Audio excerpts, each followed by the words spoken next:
quarterbacks left. Bo Nix moves up. A lot of people think Bo Nix looks the best weeks he doesn't play. He moves up. A couple vacant spots, and again, it's not left to right.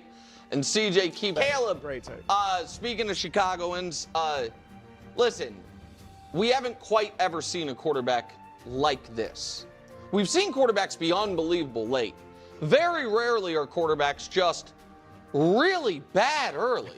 And then some of the best play we've ever seen late. That's who he is. Bo Nix. Here's the thing. Yeah. Bo Nix is not Just spectacular late. just saying. No, listen, he is. Kinda. I would say It's not as dynamic. it's not He as gets it dynamic, done. and it's I not. agree. He has been That. again, not to the same degree. Daniel Jones gone. You want to be the Bo? You know what strikes me as particularly ironic? The extent to which there's a concerted effort to diminish what Bo Nix has accomplished. Consider this. In situations where the Denver Broncos have been trailing in games, Bo Nix has accumulated nearly 2,000 passing yards, thrown 17 touchdowns, and committed only 2 interceptions. Those figures are absolutely phenomenal. Yet, there's a pervasive tendency to act as if this production isn't exceptional, as if it isn't noteworthy. Furthermore, these are largely games the Broncos have ultimately won, so the statistics aren't empty or compiled in garbage time. It's not a matter of, well, it's easy to pile up touchdowns when you're down multiple scores. While there's a kernel of truth there, defenses may alter their approach, the data remains compelling. Examine his performance specifically when trailing by 1 to 8 points, a one-score game. In those pressurized scenarios, Bo Nix has thrown 13 touchdowns against a solitary interception with a completion percentage of 65.3%. When facing a deficit of a single score, Bo Nix actually possesses a superior completion percentage and touchdown-to-interception ratio than Caleb Williams does overall. And then we pivot to discussions about being dynamic. What does that term even signify in this context? It often seems to necessitate a quarterback juking a defender, scrambling along the line of scrimmage, and unleashing a sidearm, off-platform throw. But what about utilizing his mobility in a more traditional, effective manner? When the game is tied or the Broncos are behind, Nix has rushed for nearly 300 yards and 5 touchdowns, averaging close to 7 yards per carry.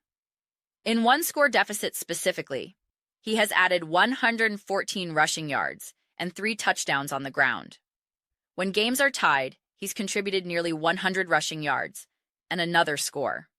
So I must ask, why this persistent reluctance to acknowledge that Bo Nix is also a clutch performer who delivers when the situation demands it? Earlier commentary suggested that all Nix must do is beat the Buffalo Bills to validate the Broncos and silence his critics. I addressed this in a previous segment, but it warrants reiteration. Pardon me? What exactly is the premise here? Bo Nix must defeat the premier quarterback in the National Football League to substantiate his value? His entire worth hinges on proving he can take down Josh Allen? This benchmark wasn't applied to Trevor Lawrence. It wasn't the standard for other highly touted prospects. Yet for Bo Nix, apparently, conquering Josh Allen is the requisite trial to demonstrate his legitimacy. Do you comprehend how absurd that is? I understand Broncos fans may be weary of hearing about Josh Allen's greatness, but the facts are indisputable. Josh Allen is a force of nature.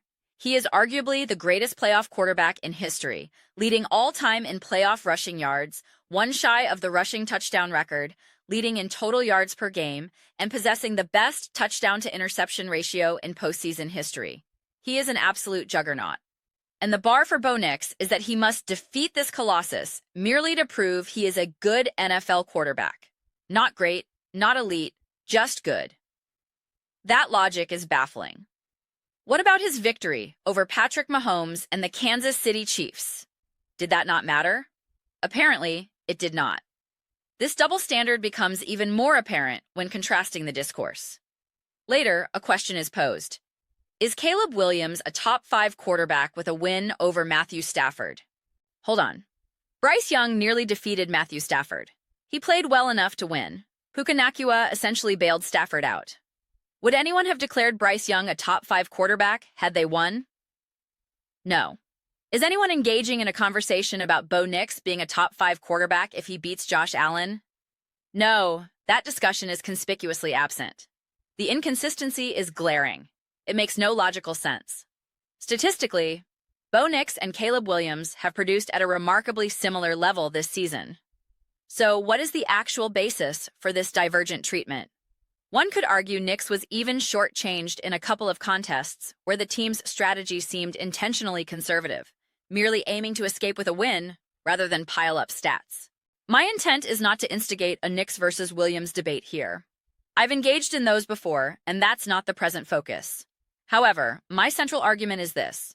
If you are going to entertain the question of elite status based on a single playoff victory for one quarterback, then you are obligated to apply the same rigorous standard to the other. Just as I don't believe a Caleb Williams win over Matthew Stafford automatically anoints him top 5, I would not confer that status on Bo Nix for beating Josh Allen. But let us be unequivocally clear. Defeating Josh Allen in the playoffs is infinitely more impressive than defeating Matthew Stafford. Jared Goff beat Matthew Stafford in the playoffs. Was he suddenly a top 5 quarterback? Jalen Hurts beat Matthew Stafford in the playoffs. Did that earn him a top 5 designation? What is the actual framework of this evaluation? We might retreat behind the defense of, we're not saying he's top 5, we're just posing the question. Fine. Then pose the identical question for Bo Nix. Pose it for Jalen Hurts. Pose it for Jared Goff. Apply the standard uniformly. That's my entire point. But those are my reflections. I would absolutely appreciate hearing yours. What are your thoughts on Bo Nix and the Denver Broncos?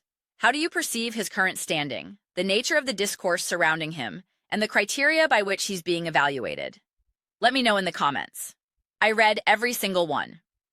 Whether you agree or disagree with me, let's engage in discussion. Let's debate.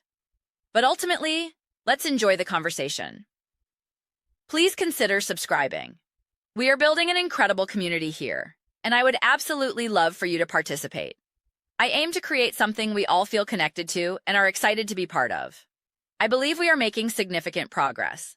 Also, please don't forget to give this video a thumbs up, as it substantially assists with visibility and the platform's algorithm. Thank you so much.